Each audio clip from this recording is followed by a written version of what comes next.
아, 여러분 기억하셔야 될 부분이 누가복음을 우리가 강해를 하면서 누가복음은 짐승으로 치면은 사자예요, 소예요? 소. 그래서 묵묵하게 그 사명을 감당해가는 그 초점이 이 안에 있단 말입니다. 그리고 순종, 뭐 이런 부분.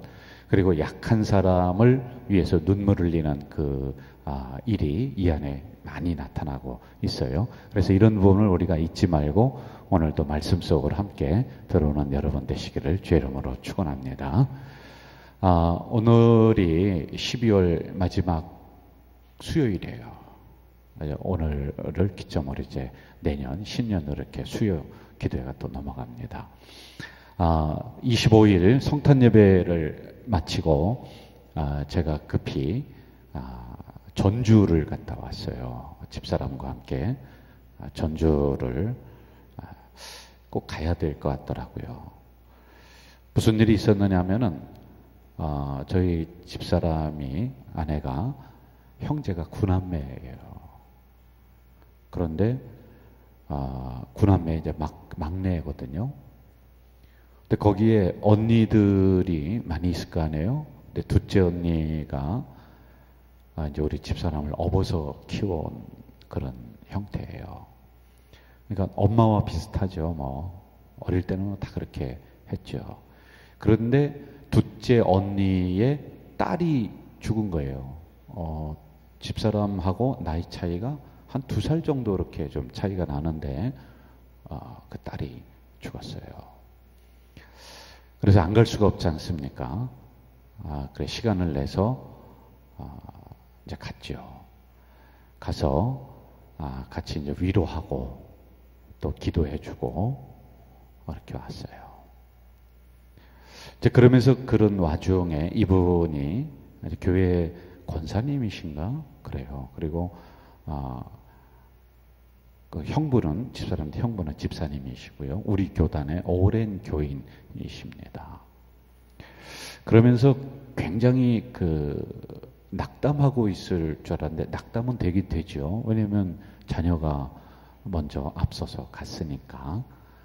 그런데 이것을 신앙으로 이렇게 해석을 조금씩 해내더란 말이에요. 거기에 제가 가서 이제 몇 가지를 이제 같이 주고 받으면서 이야기를 했죠. 먼저 앞세웠는데 그래 마지막 가는 얼굴을 보니까 어떠냐. 그러니까 너무 환하더라.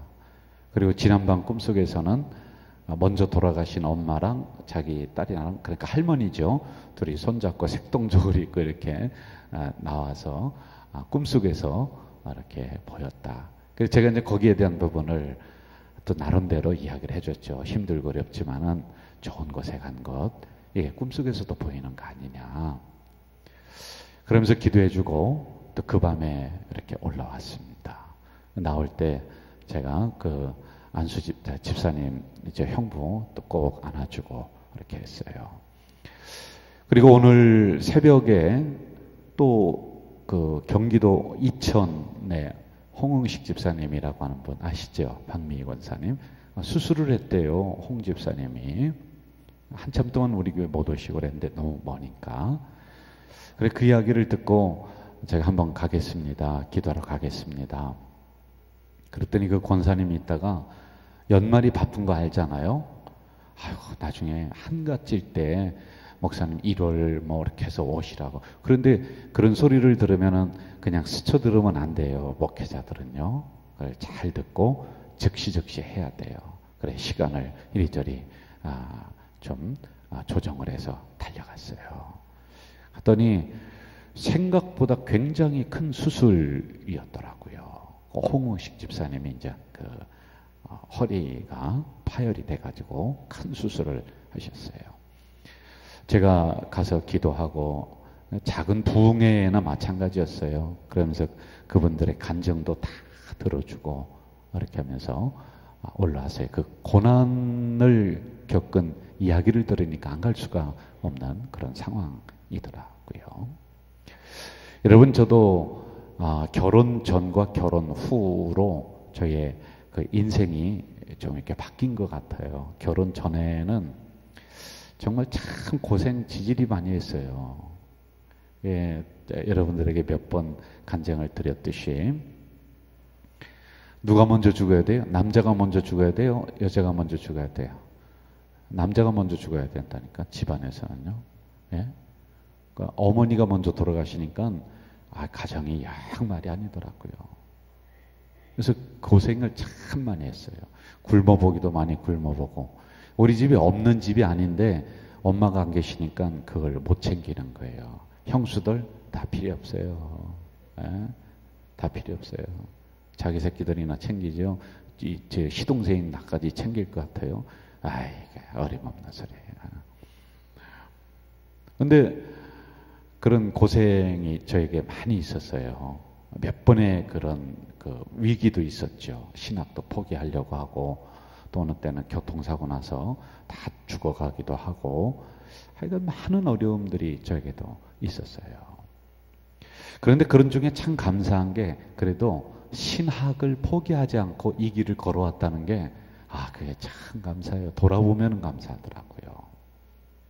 결혼하고 나서도, 집사람 아내가 있으니까 의지가 되고, 가족이 있으니까 의지가 되고, 그러는데 그런 중에도 또, 여러분이 아시다시피, 또 큰 어려움도 제가 또 한번 겪었고, 그런 그 와중 아주 참, 죄송합니다만 여러분들 앞에 저보다 그냥 더 큰 어려움 겪으신 여러분들 앞에, 근데 저도 저 나름대로 참 굴곡이 많은 그러한 목회의 인생이었다, 이런 생각이 들더라고요. 그런데 그런 중에서도 또 더 감사한 것은 나의 사명, 나의 십자가를 내려놓지 않고 그냥 꾸준하게 내가 지고 왔다는 게, 제가 뭐 특별히 잘한 건 없어요. 특별한 재주가 제가 없거든요. 뭐 악기를 다룰 줄 아나, 뭐를 하나, 별로 재주가 없어요. 그런데 그런 중에서도 그냥 꾸준하게 내가 이 길을 걸어왔다는 게, 그게 참 감사하더라고요.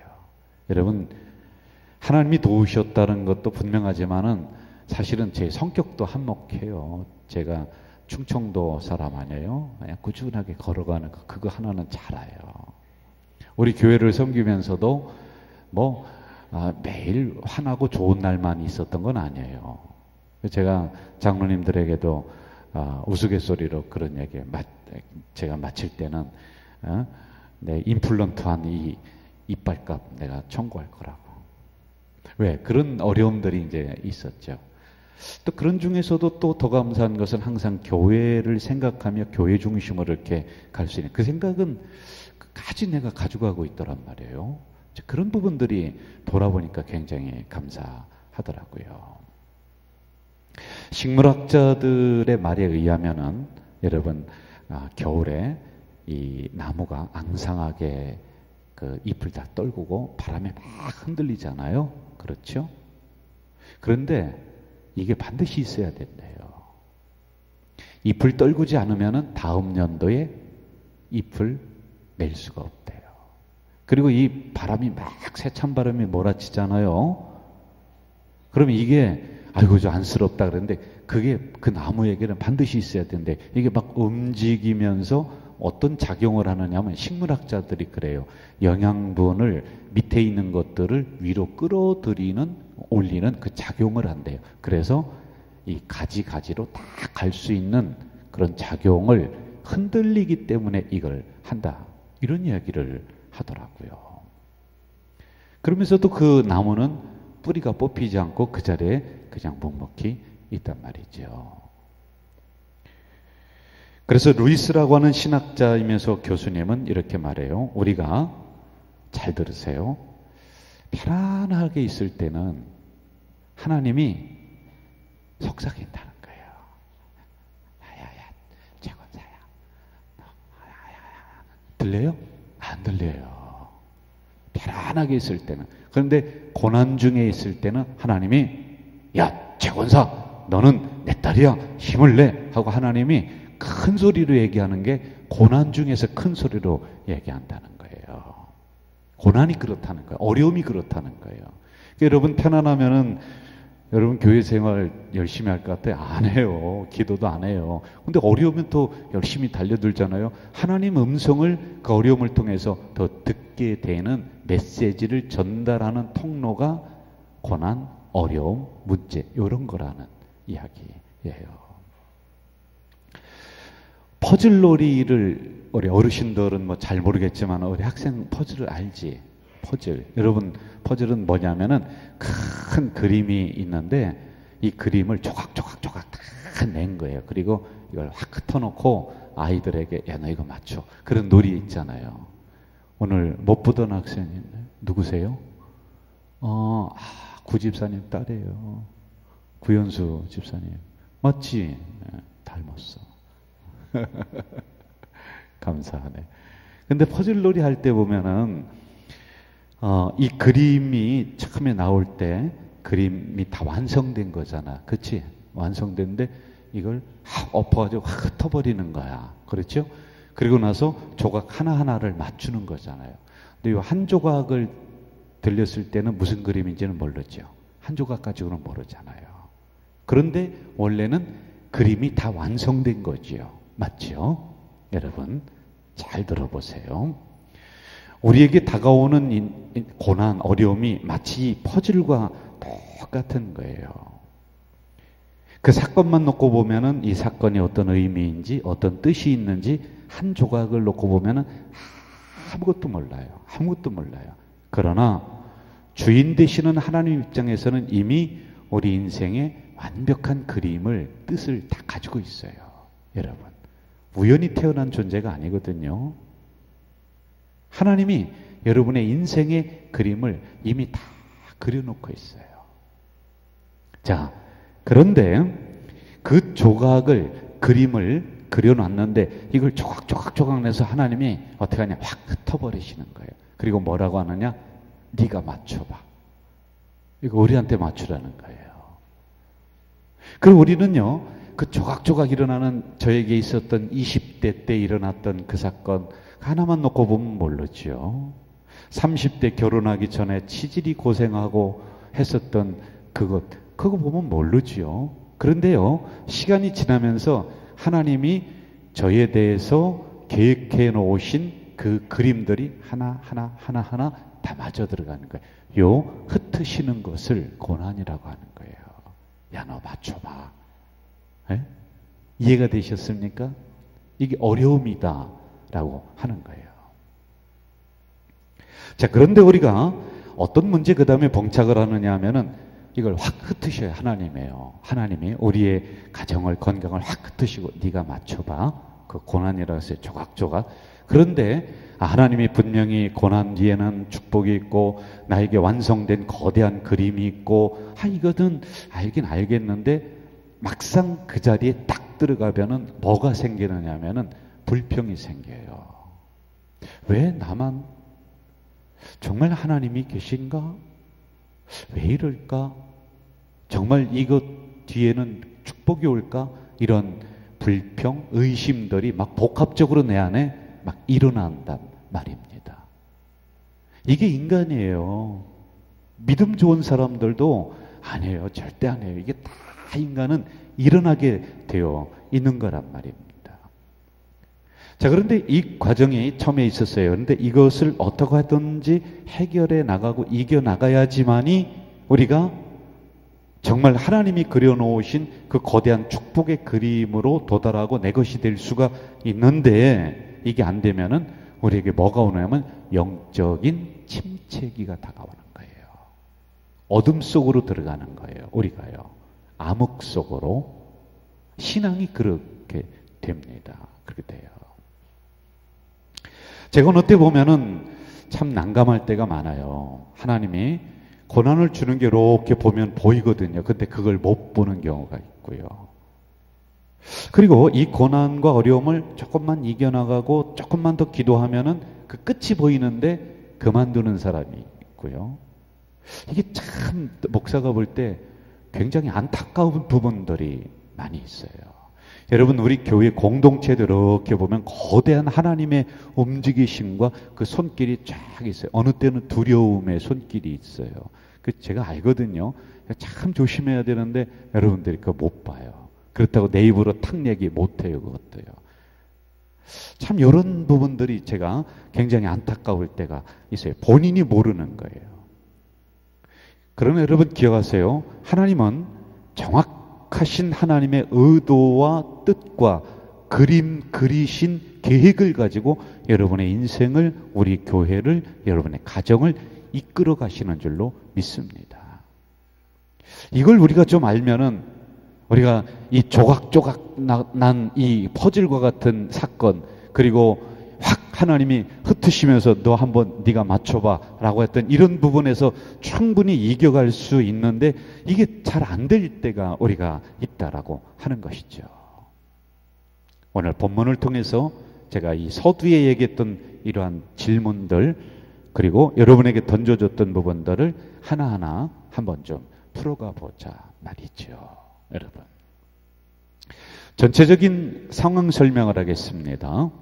여러분, 자, 한번 저를 따라 볼까요? 암흑시대, 침묵시대, 요게 지금 막 끝나는 시점이 이때라고 했어요. 왜냐하면 말라기부터 여기까지예요.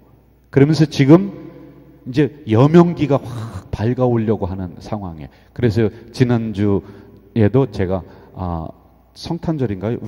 이스라엘을 위로하러 예수님이 오셨다 이렇게 얘기했잖아요.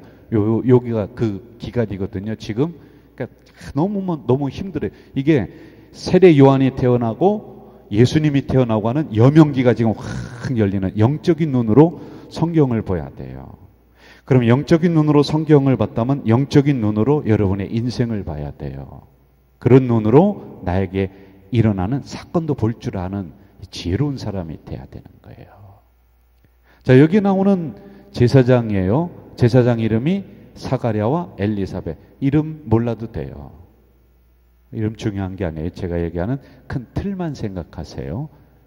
그 사람의 하고 있는 일이 뭐였다? 제사장, 오늘 목사, 이렇게 생각하면 돼요. 그런데 문제가 뭐였냐면, 그 가정의 고난, 어려움이 뭐였느냐면은 자녀가 없다는 거예요. 이게 큰 기도 제목이거든요. 뭐 자녀 없이 오늘 잘 사는 세대, 젊은 세대들은 그런 경우가 많아요. 자녀 없어도 그냥 부부끼리 행복하게 살면은 우리가 엔조이하면 끝난다.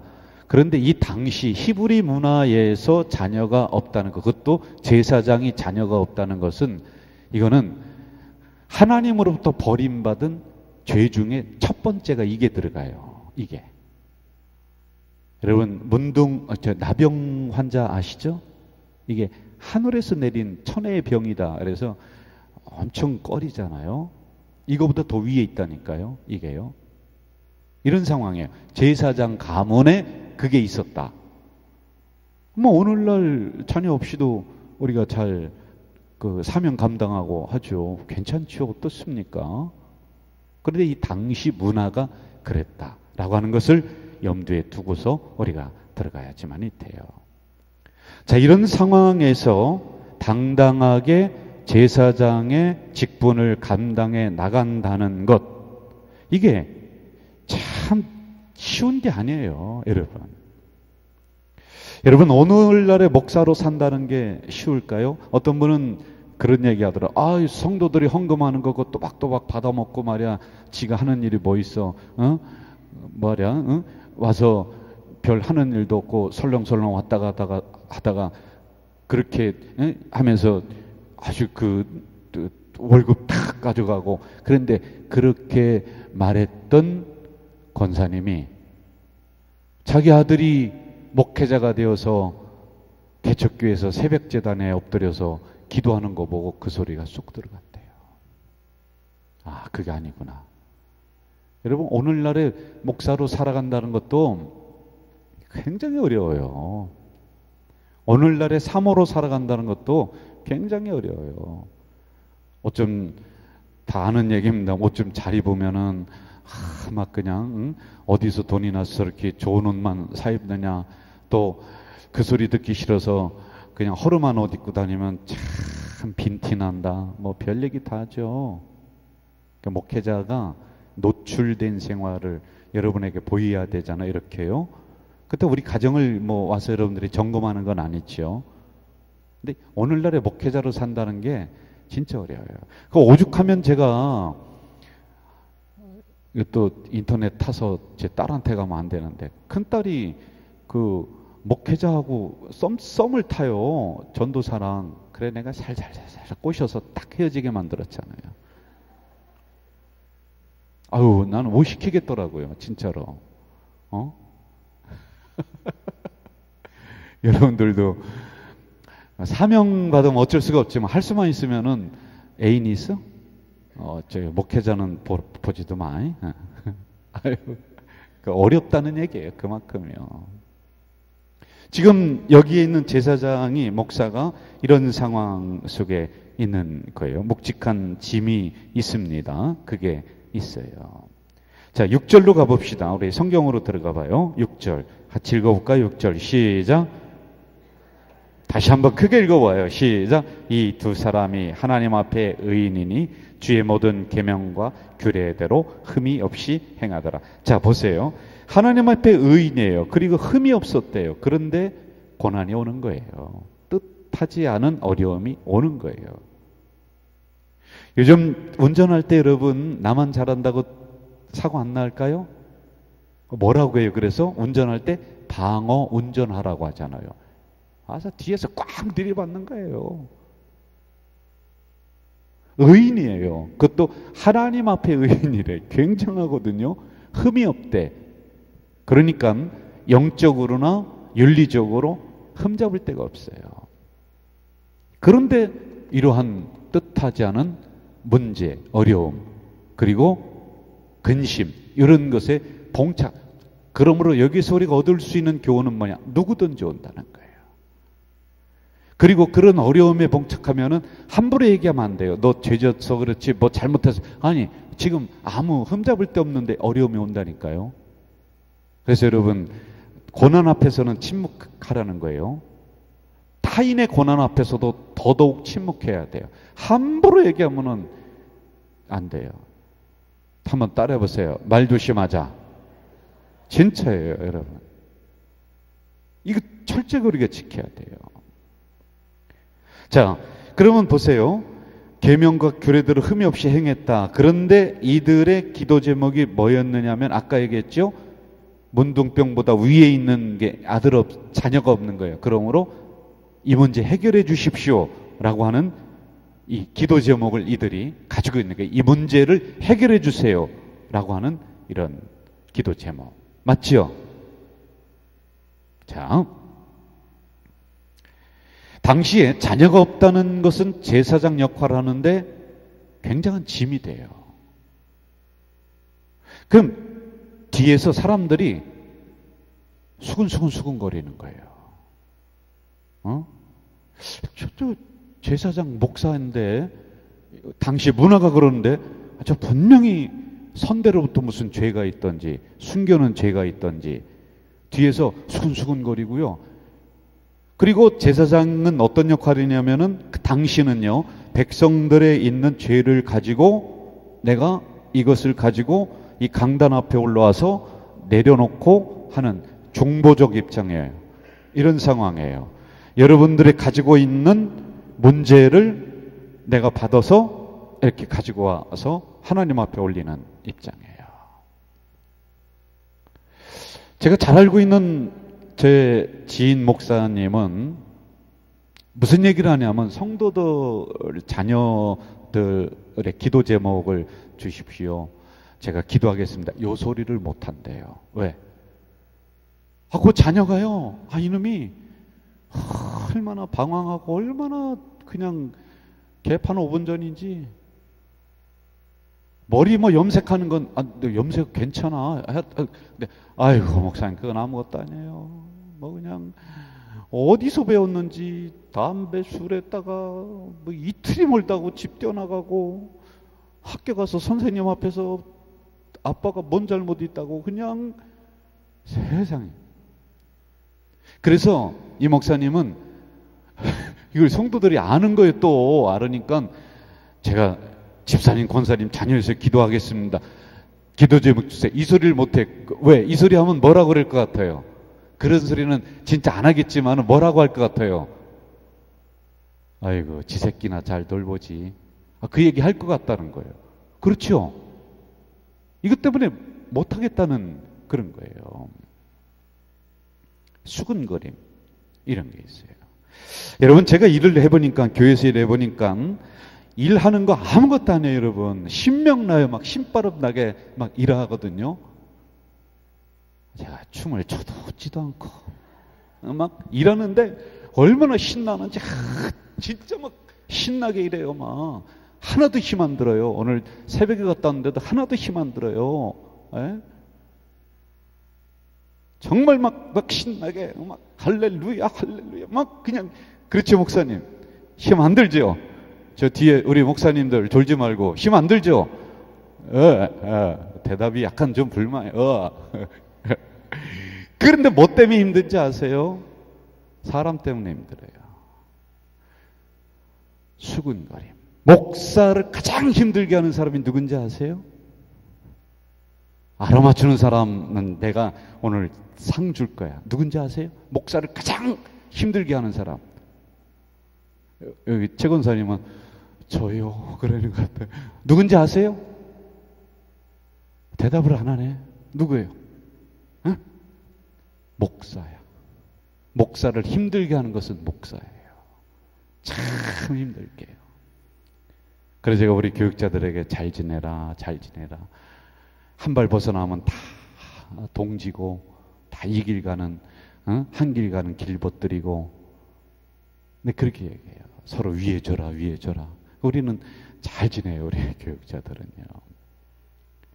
여러분, 일하는 건 아무것도 안 해요. 정말 신나게 여러분들 일할 수 있어요. 그런데 뒤에서 그렇게 하지 말아야 될 사람들이 함부로 막 이야기하고 수근거리고 흉보고 하는 게, 그게 힘든 거예요. 얼마나 그게 충격이 오고 힘든지 아세요?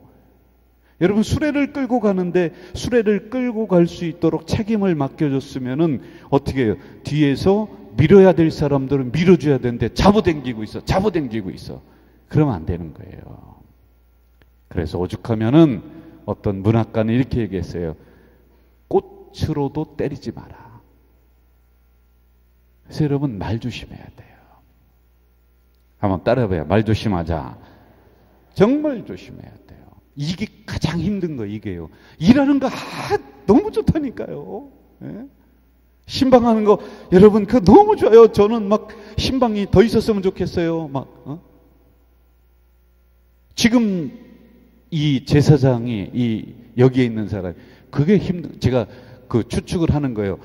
그 문장과 문장 사이에 있는 이들의 마음을 읽어내는 거예요.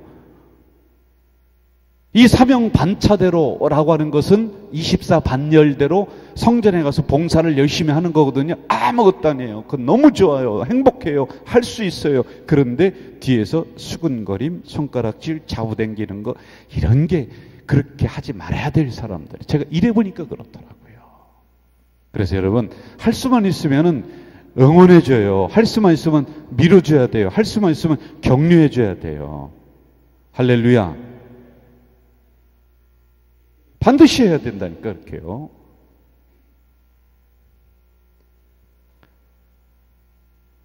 자, 이런 상황에서 그러면 그들을 봅시다. 그렇게 뭐 뒤에서 얘기한다 할지라도, 자, 7절을 볼까요? 7절. 이런 상황에서 어떠한 상황이 더 이들이 겹쳐져 있는가? 7절 보세요. 7절. 시작. 엘리사벳이 잉태를 못함으로 없었고 두 사람의 나이가 잉태 못함으로 나이가 많다. 며느리랑 시어머니랑 한 교회를 다녔어요. 며느리는 이제 30대 초반, 결혼한 지 5년이 됐어요. 그런데 아기가 없어. 이 시어머니는 그게 소원이야. 아기가 갖게 하는 게. 시어머니는 50대야. 부흥회를 하는데 목사님 앞에 기도 제목을 내놓고 기도해 주세요. 그래서 안수를 받았어요. 하나님이 대문을 열 줄 믿습니다. 그렇게 했는데 며느리는 생뚱 눈 뜨고 있고, 그런데 옆에 있는 시어머니가 아멘 하는 거예요. 응답이 어디로 왔게?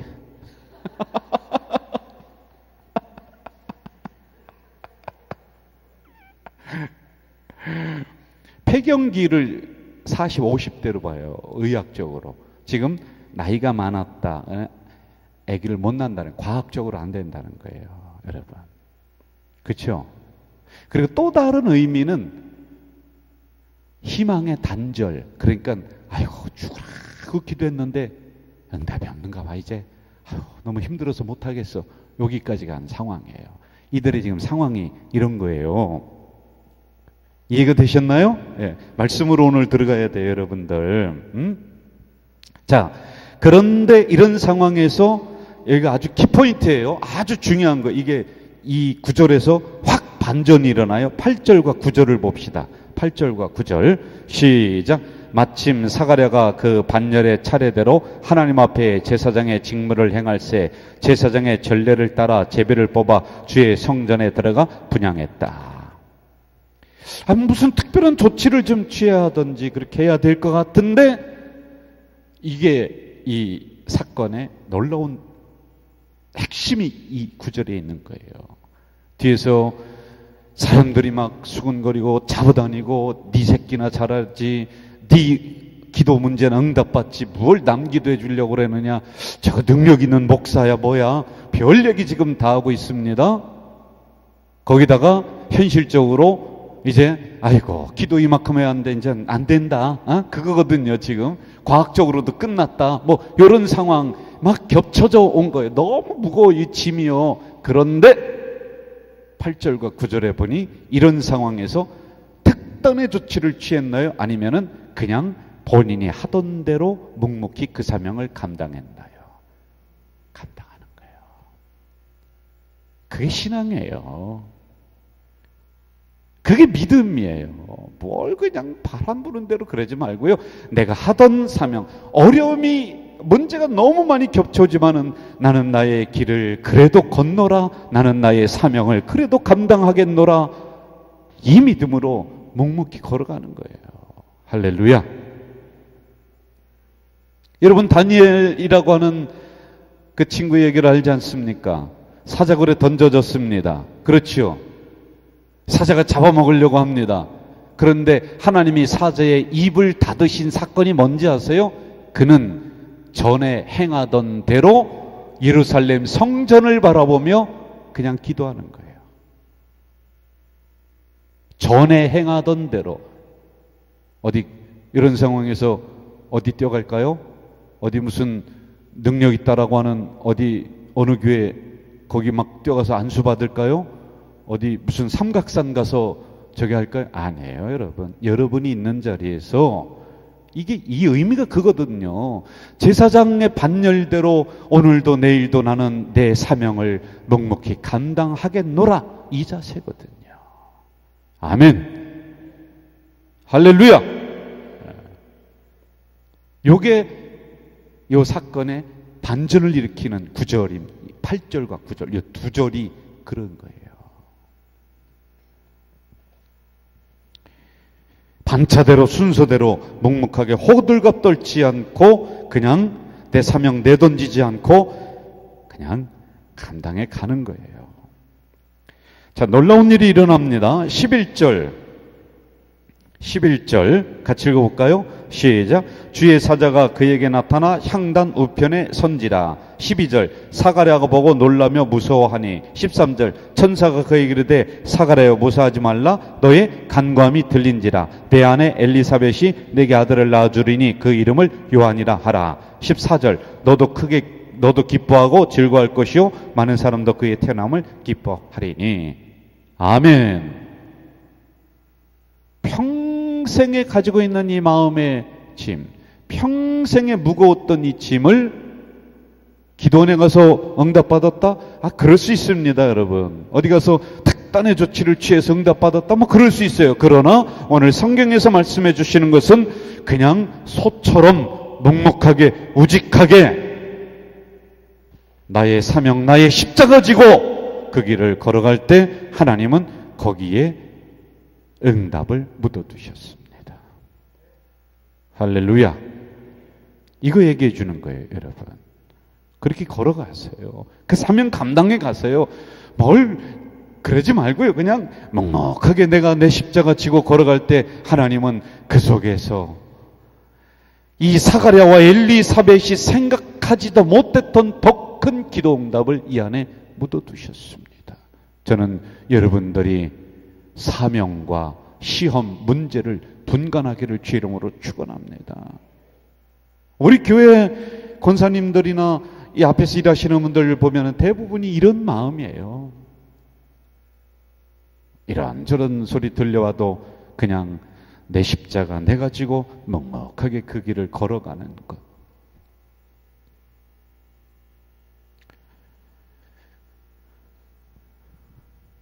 다가온 시험 때문에 주어진 봉사를 뒤로 한 적 또는 그리 하려고 했던 적 있으시면은 아니에요. 그러지 마세요. 아무리 어려워도 우리는 하나님 앞에서 걸어가야 될 길이 있고 해야 될 사명이 있는 거예요. 아멘. 그 속에 하나님은 내가 마음에 소원하는 기도의 응답을 거기에 묻어두셨어요. 저쪽 산에 묻어두신 것이 아니라 바로 거기에 묻어두셨어요.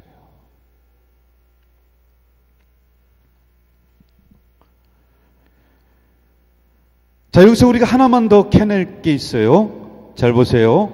어디를 보느냐면은 11절 주의 사자가 그에 나타나 향단 우편에 선지라.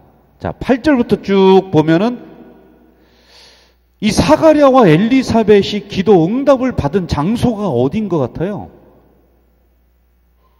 어디지? 모리아 산인가?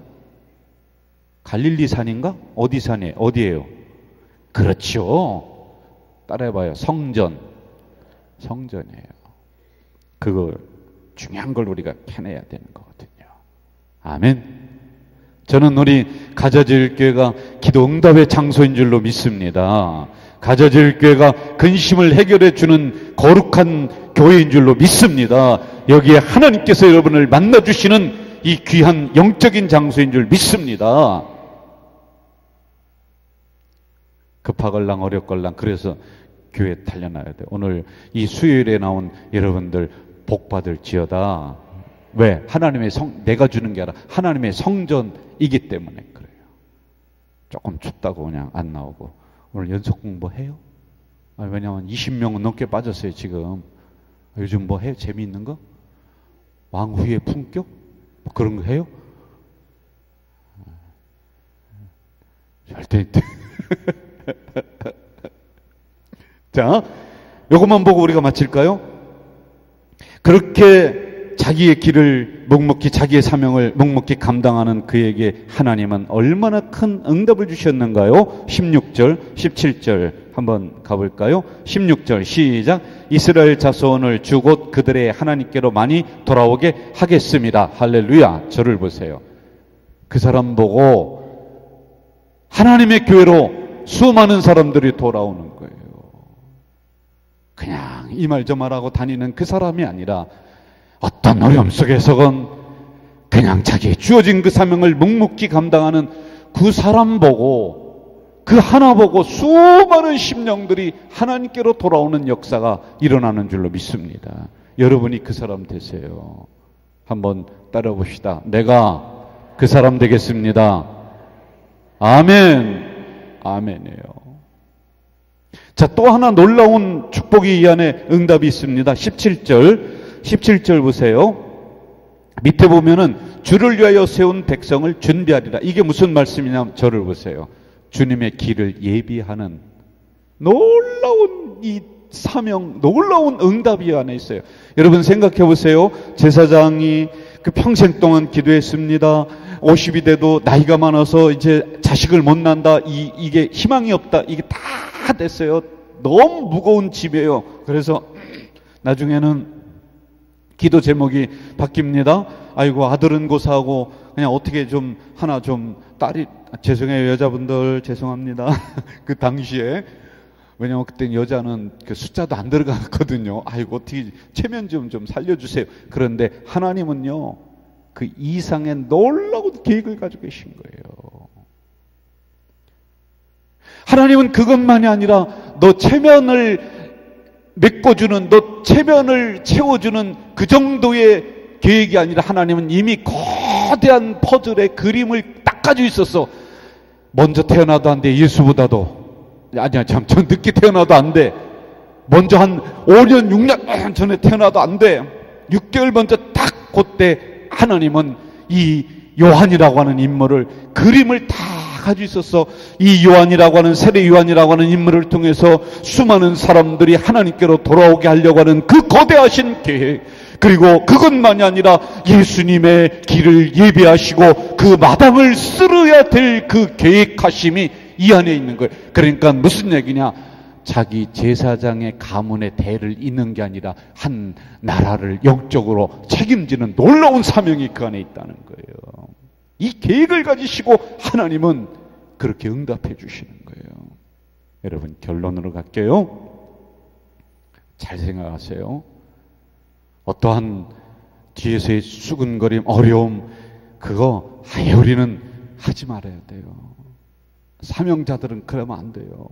사명자들이 그 때문에 너무 힘들어한다. 그러니까 말씀 격려하고 축복하고 기도해주고 그래야 되는 거예요.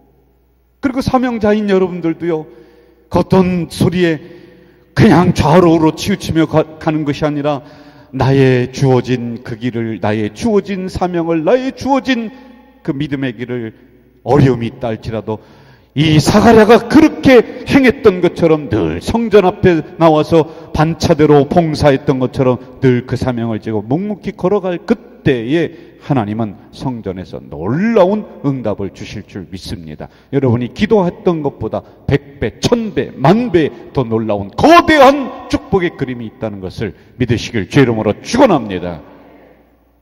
할렐루야.